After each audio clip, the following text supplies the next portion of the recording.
Antino's well cleared. 3 lengths in front of the Wayne Wilson and kept going. It's all Antino, and Antino wins again. Antino from second. What a wonderful Welcome to this week's edition of the Final Gallop. It is episode 277 and is proudly supported by the Brisbane Airport Hotels Group and PlayUp. This week we are going to preview our 6 runners for Saturday's Girls' Day Out race day at Eagle Farm. Morning, Tony. No winners last Saturday, but a couple of close seconds with Golden Boom and Brentwood, and a very good first up run by Ranch Hand. Yeah, good morning, Claire. Good morning, everyone. Yeah, it was a sort of a frustrating day last week, but He agrees. don't you? Yeah, he agrees. No, it was a bit of a frustrating day, but most of the horses raced quite well. We just didn't get the rub of the green where we needed it. But no, Saturday wasn't the day, but there's a few nice runs there. I think you want to follow a few of those for their next outings. But yep, last Wednesday was the best day for us during the week with Torabella. Okay, now for the next couple of months, each episode we are going to profile one of the yearlings that we have secured for the sale season, which still have some opportunities remaining in them. This week it's going to be the Spirit of Boom Majestic Cell Colt that we purchased at the Magic Millions last month for $160,000. Firstly, Tony, what did you and John Foote like most about this horse? Well, I loved him. I've seen most of the files out of Majestic Cell. Obviously, I trained her. She was very, very fast exceeding Cell filly. This is the nicest foal I've seen out of her. He's a lovely, big, strong horse. Got a really good action. I love that cross, the same cross as F Troop, and I think Lockie had some stats on the mating cross. It's probably, I think it's nearly Spirit of Boom's most successful mating cross. So yeah. I love this horse. He just looked a real fast, up early running type colt.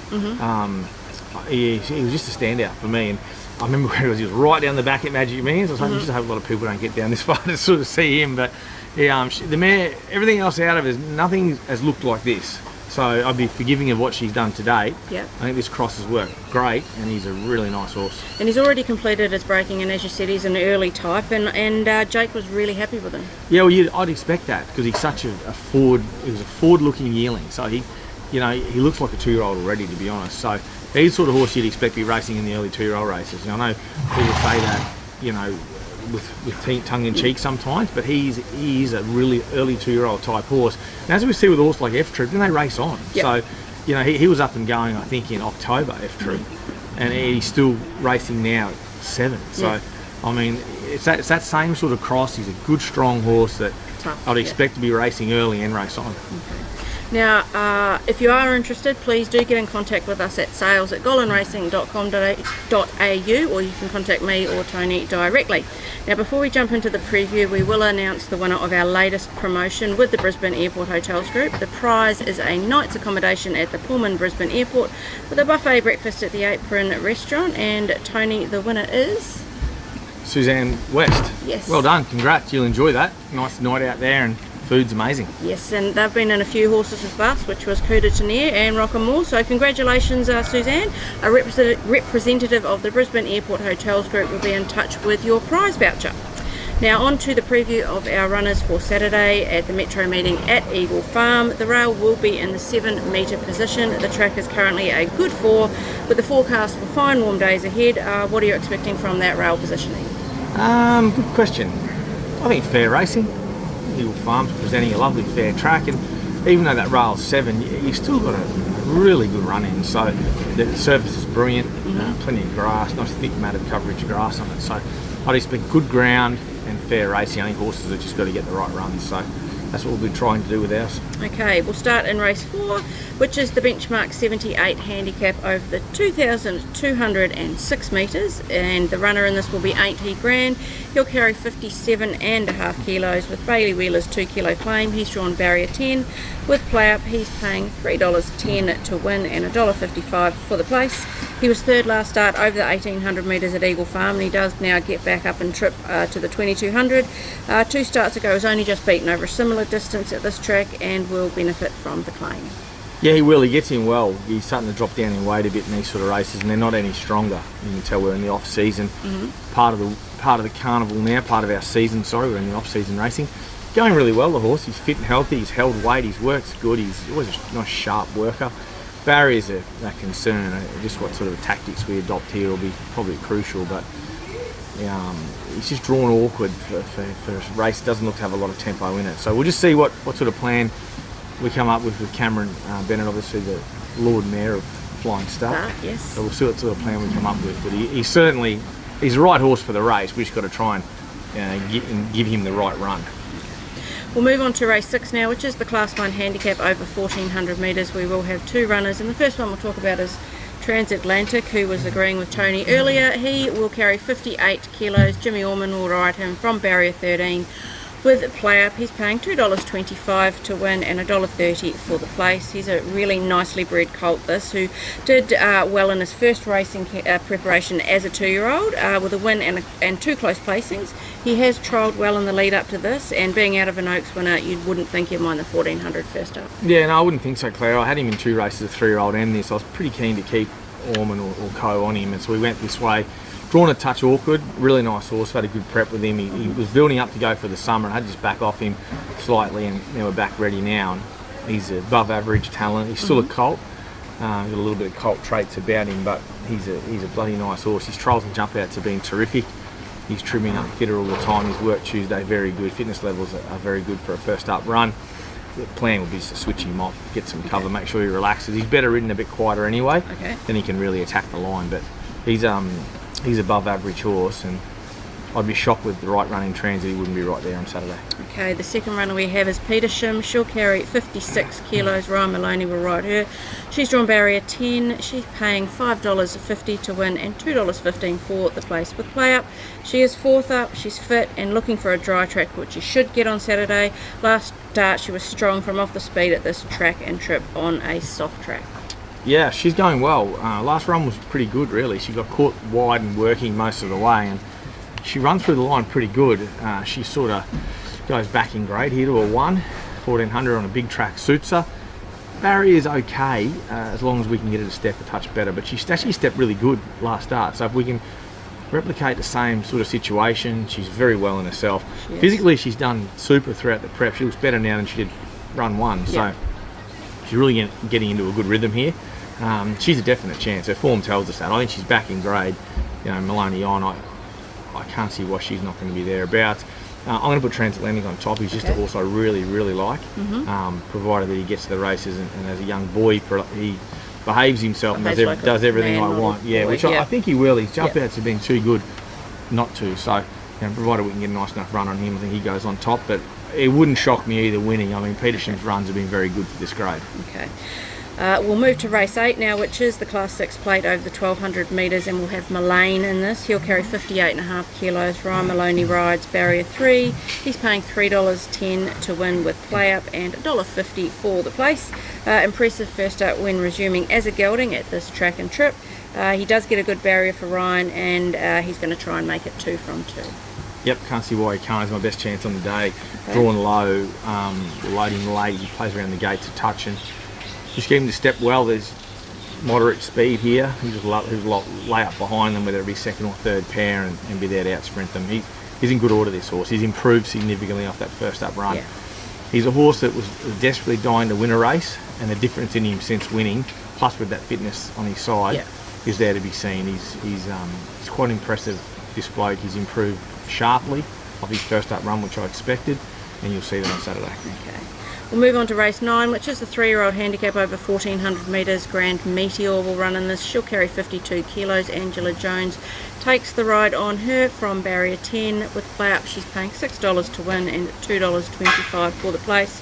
A strong maiden win from the front at just her second start. That was over the 1110 metres, and now you've stepped her out to the 1400 metres against better opposition in this race. Yeah, options haven't been great, and I was always keen to get her out a bit further in distance. Lightweight, good rider, roll forward, be up on speed. Whether she leads or she's in the first 4, it doesn't really matter. My only concern with her is she played up quite a lot of doom in the other day pre-race. I want to see her better here at Eagle Farm, and her first run at Eagle Farm she was really good. So whether it was more venue related than whatnot will remain to be seen on Saturday. I think down in the weights, I think the horse is up in the weights. They've obviously earned it on what they've done, but I don't know how much better they are than these bottom weight horses. So I kind of like her with 52, makes her own luck. She's third up from a prep, gives every indication 7 furlong won't be a concern. Her work's been great. So she's a very fit, healthy filly who's going to make her own play, and I'm sure she's going to give a very good kick. First up 1200 Eagle Farm, she was best through the line. So I'm really happy with her. Okay. We'll go to the last race now, which is race 10, the benchmark 68 handicap over the mile. Kinetic will run. She has been allocated 57.5 kilos with Angela Jones riding her, and she's drawn barrier 11. She's paying $12 to win with PlayUp and $3.80 for the place. It was a much improved run last start over the mile at Doomben, only half a length off the winner, and with Angela back on, she should go well again, but the barrier is a slight problem for her. Yeah, it can be, as long as she gets to the step well. She rode a great the other day. She stepped nicely, put her into a good position. And only just her own insecurity, I guess, in the straight. She hasn't won for a while, and you can see that horse was shifting around. She just wasn't wanting to get outside its heels, and just cost herself winning. Nice mare, loves the mile, I think, and she's raced well at the Mile at Eagle Farm before, so that was her best run. I can't see why she wouldn't replicate that run, or if she was not as good, maybe even a little bit better. Yep. So I'm happy with her, even though she got the awkward draw. If we can just go forward and take it out of the equation early, that'll go a long way as to where we go. So if she can land anywhere in the first 2 or 3 pairs, she can run well here. Loves a mile, and this is the right grade. It's the same grade she was in the other day, so there's no reason she wouldn't be competitive again. Okay. We're on to the final furlong of this week's Final Gallop. Who do you think your best winning chances at Eagle Farm on Saturday? My best winning chance is Millane. I really like that horse. I mean, I tossed up between him and Transatlantic, but just being fresh up as a young 3-year-old colt, I would be forgiving if anything went wrong with him Saturday. So Millane, I think, spot on. He did the job for me first up, and there's no reason. He's definitely improved. Yeah. So I think he can go on with it again. Okay, your best each way chance? Shim. That doesn't mean I don't think he'll win, because I do think he can win Transatlantic. I think Shim can be certainly running top 3. She indicates that with every run she's had for us. And Class 1 grade 1400, gee, she looks well placed at $5. Okay, best at the provincials. We just have the 2 at Ballina on Friday. Yeah, we're polytrack saturated here in Queensland, something that obviously the powers to be have got to get their head around and sort out. It's something I'm not impressed with, but that's for another day, unfortunately. So we're off to Ballina, we're down to New South Wales, where they enjoy racing on grass, as do the rest of us. So I quite like Ventura down there, as long as the track improves. Still a heavy 8 down there, so we'll check that reading today. As long as we get back soft on the better side of soft, she'll head down there, and she's my best chance at Ballina. Okay, and your best track worker this week? Millane and Transatlantic, they work together Tuesday morning. You wouldn't see much better work. They're right up to the mark, and they're both carnival horses, I think, in the making. And when the carnival's only about 8 or 9 weeks away, 8 weeks away, it's right around the corner. As soon as you see Sydney starting to heat up, Brisbane is just on the back of that. So these sort of horses now you're seeing are horses like those two are very much on my mind for the Winter Carnival. Okay, and your performance from the stable for the week? Definitely filly of Linda Huddy's. She was brilliant. Loved her. Loved the way she ran the other day first up. Torabella. Loved the way we mentioned earlier in the show. I love the way she won. I love the trials. Horse to improve as much as she did from last time in work to this. Big improvement. She's another one. She only won a maiden out of carnival time, off-season maiden. She's one that will go on towards the Winter Carnival as well. So we'll just space her runs out and give her an easy time. But she's one to follow for the stable for sure. Okay. Now, courtesy of PlayUp, it is time for their special offer for this week, and it is $2.50 for Millane to run at top 2. What are your thoughts on that? Max bet, take it. Take it. $50, whack it on. Okay. Now, it is time for Cavs Corner, which is supported by the Brisbane Airport Hotels Group. No return for Cavs Multi last week, but both legs weren't far away. Let's hope he has Lady Luck, or unfortunate Lady Luck, on his side this week. Absolutely. Welcome to Cavs Corner for this week. This week we'll venture to Eagle Farm. We'll go Transatlantic, a win, into Millane, a win. Good punting, guys. So he's gone Transatlantic, a win, into Millane, a win. Yeah, they're both nice horses. I guess this time of the year, if you find horses you think are carnival standard and they're running in the off-season, Blue Spinel, Blackline Beauty, those sort of horses, they're hard to beat this time of year, and I think that's what we're seeing with these two horses. So I like his multi, actually. I think it's a good multi, and I hope they keep risking Millane in that Class 6 plate. There's a few horses in that race that go quite good, but he's well above average. Okay.